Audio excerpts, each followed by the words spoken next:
গোয়েন্দা পুলিশের ডিবি হেফাজতে থাকা বৈষম্য বিরোধী ছাত্র আন্দোলনের 6 সমন্বয়ককে ছেড়ে দেওয়া হয়েছে। আজ বৃহস্পতিবার বেলা 1:30টার একটু পরেই তারা ডিবি কার্যালয় থেকে কালো রঙের একটি গাড়িতে বেরিয়ে আসেন। ডিবির রমনা বিভাগের অতিরিক্ত কমিশনার এডিসি আজহার মুকুল 6 সমন্বয়ককে ছেড়ে দেওয়ার বিষয়টি জানিয়েছেন। আজ সকালে 6 সমন্বয়কের পরিবার ডিবি কার্যালয়ের ভেতরে গিয়েছিলেন। কোটা সংস্কার আন্দোলনের সমন্বয়কদের মধ্যে প্রথমে 3 জনকে গত শুক্রবার বিকেলে ধানমন্ডির গণস্বাস্থ্য নগর হাসপাতাল থেকে তুলে আনা হয়। তারা হলেন নাহিদ ইসলাম, আসিফ মাহমুদ ও আবু বাকের। তাদের মধ্যে নাহিদ ও আসিফ সেখানে চিকিৎসাধীন ছিলেন।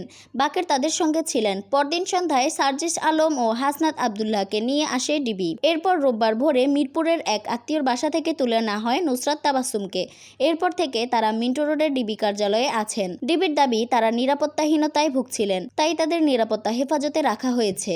গত 19 জুলাই মধ্যরাতে খিলগাঁওয়ের নন্দীপাড়ায় এক বন্ধুর বাসা থেকে নাহিদকে তুলে নেওয়া হয়েছিল। একদিন পর পূর্বাচল এলাকায় তাকে ফেলে যাওয়া হয়।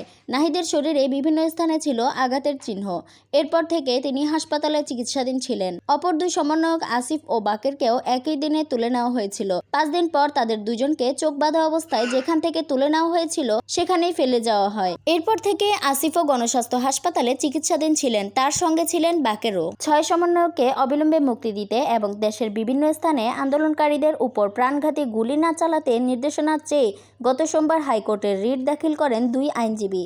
তারা হলেন আইনজীবী মানজুর আল মতিন ও আইনুন নাহার সিদ্দিকা। সোমবার ও মঙ্গলবার রিটের উপর হাইকোর্টের এই দ্বৈত বেঞ্চে শুনানি হয়। আদালতের গতকালের কার্যতালিকায় রিটটি আদেশের জন্য 10 নম্বর ক্রমিকে ছিল। আদালত সংশ্লিষ্ট একটি সূত্র জানায়, অসুস্থতার কারণে বিচারপতি SM মাসুদ হোসাইন দোলন গতকাল বুধবার ও আজ ছুটি নিয়েছেন। এজন্য গতকাল শুনানি হয়নি।